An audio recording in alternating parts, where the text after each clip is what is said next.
Hello, my viewers and subscribers. Welcome to another episode of Jamaica Politics Uncovered. New subscribers, welcome. Returning subscribers, welcome back.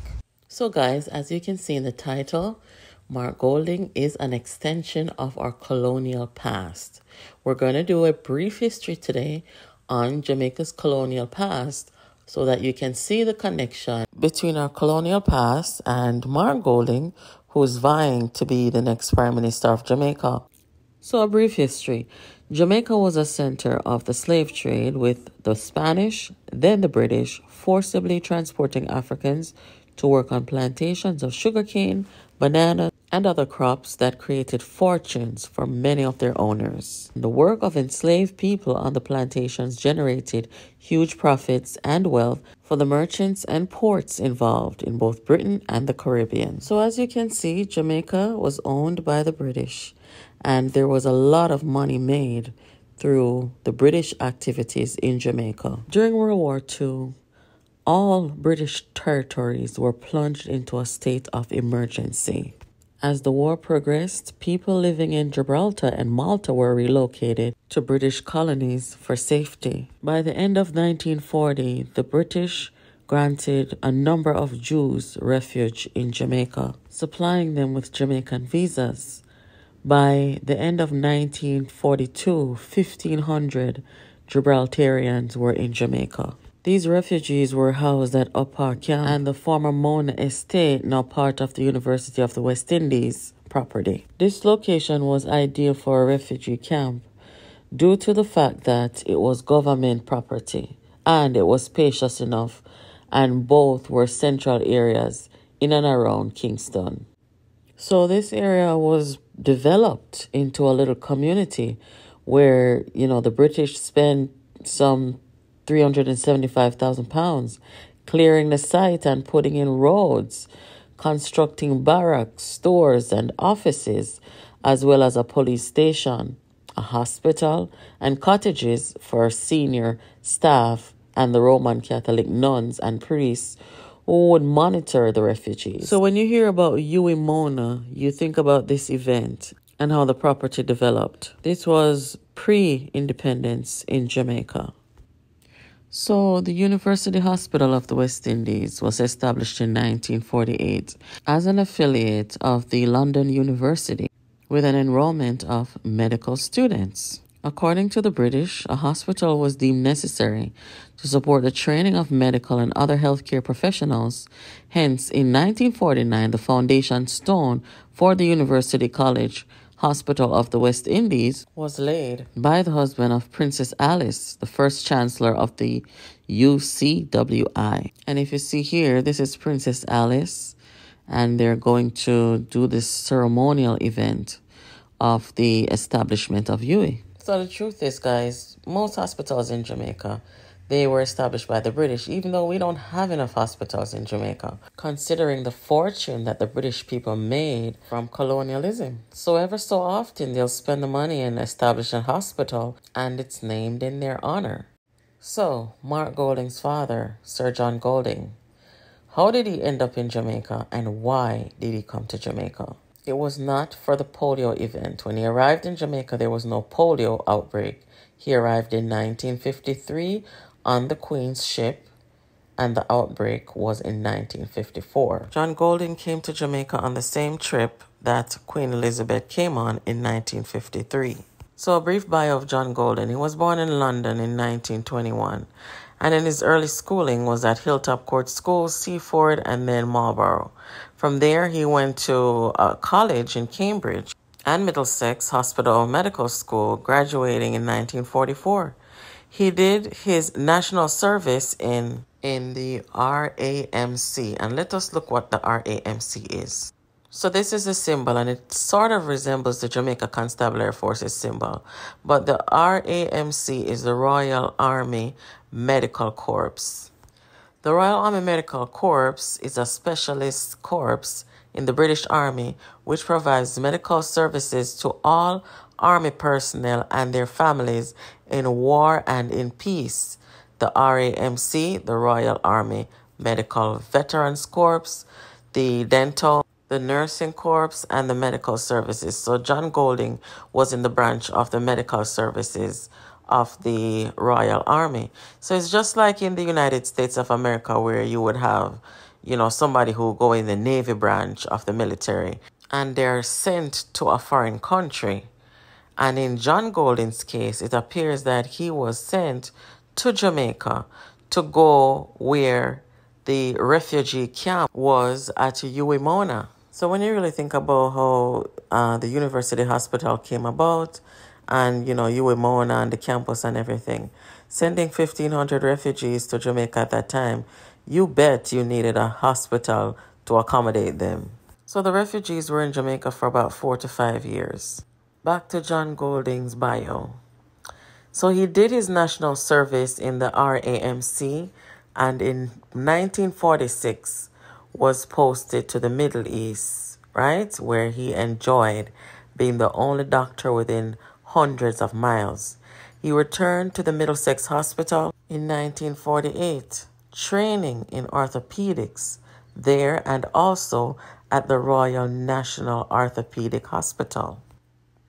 In 1953, he accepted the post of senior lecturer in orthopedic surgery at the newly opened University College Hospital off the West Indies in Jamaica, 7 miles outside of Kingston.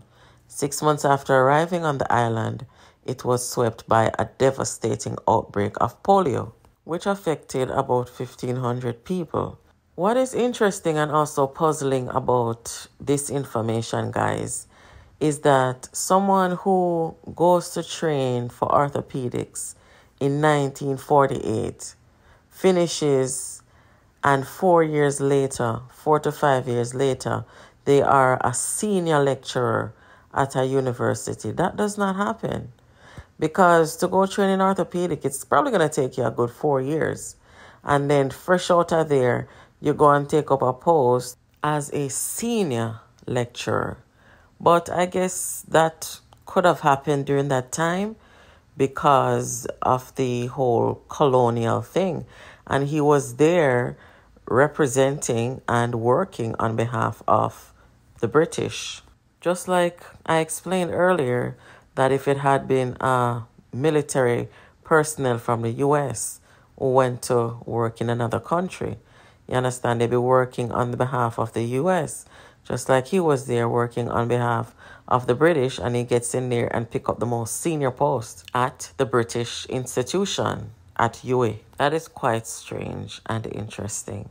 And then a part of the UA Mona property was named after him, the Sir John Golding Rehab Center. Now, let me just say this. As a member of the British military, him working in Jamaica, and let us say that Mark Golding was born in Jamaica, as he said he was, that would make Mark Golding a British citizen, and that's how Mark Golding became a British citizen. Just like how in the United States, if a military personnel were to be working in another country and they have a child in that country, automatically that child would be a U.S. citizen of a military personnel who was working in a foreign country. So the purpose of Sir John Golding was later knighted by the British Royals. He came to Jamaica not for the polio epidemic, but he came to Jamaica to work for the British military in medical services at a British facility, UA Mona. In 2013, a member of the British royal family, Prince Michael of Kent, visited UA Mona, and he met with his countryman, Sir John Golding, his wife, and Mark Golding. So basically, guys, Mark Golding is a member of a British military family living in Jamaica and a British citizen. They're all British citizens. His mother, his father, and him. And Mark Golding now aspires to be Jamaica's next Prime Minister, while he holds both British citizenship, and he said that he's also a Jamaican citizen. The entire Jamaica is just now finding out that he had not renounced his British citizenship nor given up his British passport. So after 300 years of colonization, Jamaica decided to become somewhat independent in 1962. Today, Jamaica is moving ahead to fully decolonize by removing King Charles as our head of state and removing the post of Governor General, who represents the British monarch. Prime Minister Andrew Holness, who is a member of the Jamaica Labour Party, decided to go ahead and form a committee and get the constitutional lawyers and all the stakeholders together to discuss it and go over a constitution and things of that nature. Andrew Holness was born in Jamaica, raised in Jamaica. He's a citizen of Jamaica only, and he must contend with Mark Golding, who we just learned is a British citizen by birth, and he said that he also has Jamaican citizenship.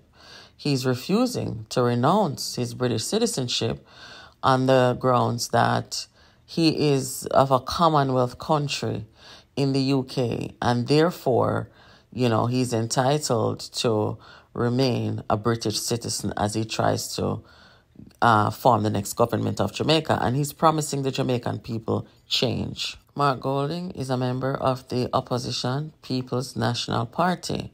The People's National Party was founded and built on a foundation of anti-colonialism. It is no longer so today. After learning about his British citizenship and his position that he has a right to be there with this citizenship and doesn't have to renounce it, the PNP seemed to be going along with Mark Golding. Prime Minister Andrew Holness said that the leader of Jamaica should be Jamaican and dual citizenship presents a conflict of interest. Constitutional lawyer Hugh Wildman and other lawyers in Jamaica are reviewing the Constitution, sections 39 and 41, in terms of who qualifies and who is disqualified to sit in the House of Parliament and lead the country. Mark Golding has had a UK passport since he was a child. He renewed it several times over the years. The last time he renewed it was 2014, and he just got a Jamaican passport at the age of 46 or 47. Mark Golding says his UK passport expires this year, 2024, and he does not intend to renew it. He remains a citizen of the UK until he goes through the process of renouncing that citizenship. Here is what Mr. Wildman had to say last night. A colleague called me not too long away from Montego Bay, said he read the article and he's in total agreement. He went and studied and he's in total agreement with me. Well, I speak generally. I try to give an interpretation and people will know, be informed. I'm not addressing any particular individual. I'm just saying that I've listened to the debate on the dual citizenship thing, and I think that people have gotten it wrong. I think that the interpretation that have been given to the two sections of the Constitution, totally wrong. And so I felt that I had to make a comment on it because I had to deal with this thing in Grenada also, and I've done extensive work on this thing. So I know that I think that the interpretation that have been given to the two sections, not in keeping with the Constitution at all. So with that said, my position is that the two sections, 39, which is the qualification section, that section speaks of what is required to be eligible to be elected or nominated to the parliament. And in particular, it talks about Commonwealth citizens. Now, what that means is that you don't have to be a Jamaican citizen to be qualified to be elected to the House or nominated. Once you come from anywhere in the Commonwealth, you're born anywhere in the Commonwealth, and you will come to Jamaica and you live for 12 months, you're 21, you can run for the parliament or be nominated to the Senate. However, that section is subject to Section 40 of the Constitution expressly says so, that 39 is subject to 40. And we are saying that what 40, and in particular 40 subsection 2, seeks to do is to prohibit anyone from pledging allegiance to any other state and then qualify to run for the parliament or to be nominated. So the mischief of 40 subsection 2 is to prevent anyone being eligible having pledged allegiance to another state. And it doesn't matter whether the state is a Commonwealth state or non-Commonwealth state. Once you have done that, you would have been in conflict with section 40 subsection 2 of the Constitution. So that is a critical section. And what that section is trying to do is to prevent anyone from being elected or nominated to the House who has pledged allegiance to another state. Those are the critical words. Once you have pledged allegiance to another state, you're caught by it. So guys, Mr. Wildman also mentioned a case law, Sue versus Hill, that took place in 1999 in Australia. Australia is a colony of England. It's the same exact case that is happening now in Jamaica. Sue v. Hill was an Australian court case decided in the High Court of Australia on June 23, 1999. It concerned a dispute over the apparent return of a candidate, Heather Hill, to the Australian Senate in the 1998 federal election. The result was challenged on the basis that Hill was a dual citizen of the United Kingdom and Australia, and that Section 44 of the Constitution of Australia prevents any person who is the citizen of a foreign power from being elected to the Parliament of Australia. The High Court found that, at least for the purposes of Section 44, the United Kingdom is a foreign power to Australia. So when Mark Golding and the few members of the PNP are talking about, because UK is a Commonwealth and Jamaica is a Commonwealth, he has a right to be there. That's false, because it's the same thing with our Constitution. It says the same thing, 39 and 40 as Mr. Wildman explained. So as I've said, Mark Golding is the son of a British military personnel who took a lecturing job at a British institution in Jamaica at UWI. That's it. He's a British citizen. And you know what? You cannot be a British citizen wanting to lead Jamaica and become our next prime minister, and especially at a time when Jamaica is going down a path of decolonization. Who are you going to be representing? You want to represent Jamaica and the UK at the same time? There is a huge conflict of interest there. So we will see what happens, because this case is very likely to end up in our Supreme Court. God forbid it gets to the Privy Council. I don't think that'll ever happen, because the Constitution is so clear, as Mr. Wildman explains. Mark Golding shouldn't even be in the Parliament, just like anybody who's in there now with dual citizenship. So Mark Golding is our British colonial past. And if PNP ever want to be seen as a viable political party in Jamaica again, they need to appoint a new leader of the opposition.